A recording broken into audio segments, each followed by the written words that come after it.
All right, stop, wait, don't downvote the video yet.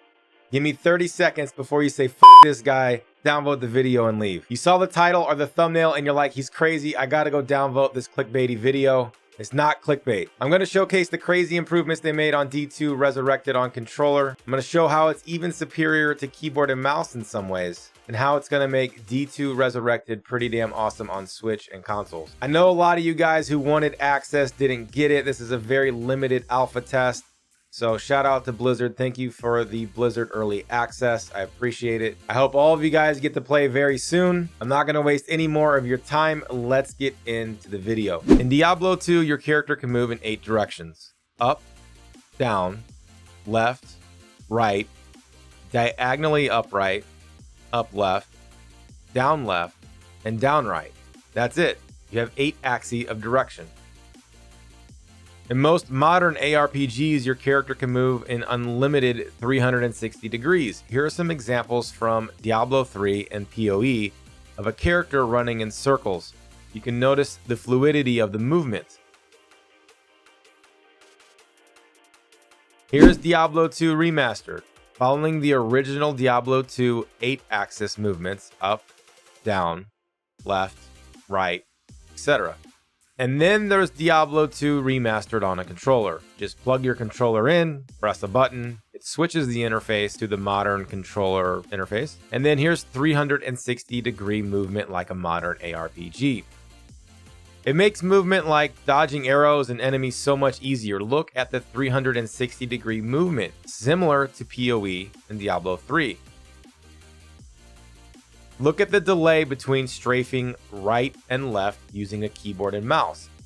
Pay specific attention to the mouse cursor point, and when I move directions, how long it takes the character animation to actually kick in and the character to change direction. Now look at controller. I'm going to throw my controller on the camera so you guys can see the reaction time to the analog stick. It's instant. So when you're trying to dodge projectiles with a keyboard and mouse, there is a character animation delay and just a general input delay, plus you're limited to the 8 axes of movement. But with a controller, the reaction time is instant and you're not limited to the 8 axes. You can move anywhere you want. It's far easier to control the character using the analog stick.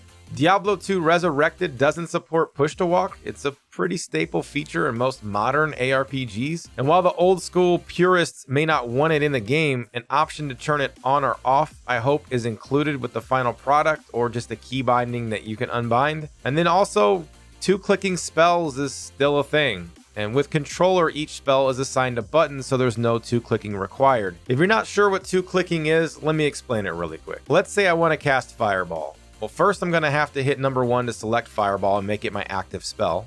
And then once I have it selected, I have to left click to cast the Fireball. Now, I don't have to press 1 every time I cast Fireball, but if I want to switch to cast Frostbolt, I have to first click number 2 to select Frostbolt, then left click again to cast that Frostbolt. And if I want to go back to Fireball, I have to click 1 to select Fireball, and then left click to cast Fireball. This makes managing spells a lot more cumbersome compared to modern ARPGs. In a modern ARPG, what you would do is press 1 and Fireball would cast at the mouse location. Press 2 and Frostbolt would cast at the mouse location. So all of your casting is done in a single click. With the controller, you don't have that limitation. Each spell is bound to a different button on the controller, so to switch between Fireball or Frostbolt is instant. You press X, you press square, you press triangle, etc., and it's an instant cast. So if you guys were planning on getting this game on Switch or PlayStation or Xbox, well, it's going to be an awesome choice. Controller feels amazing, and with cross-save, picking up where you left off on PC is going to be icing on the cake. Listen, I am not a controller fanboy by any means.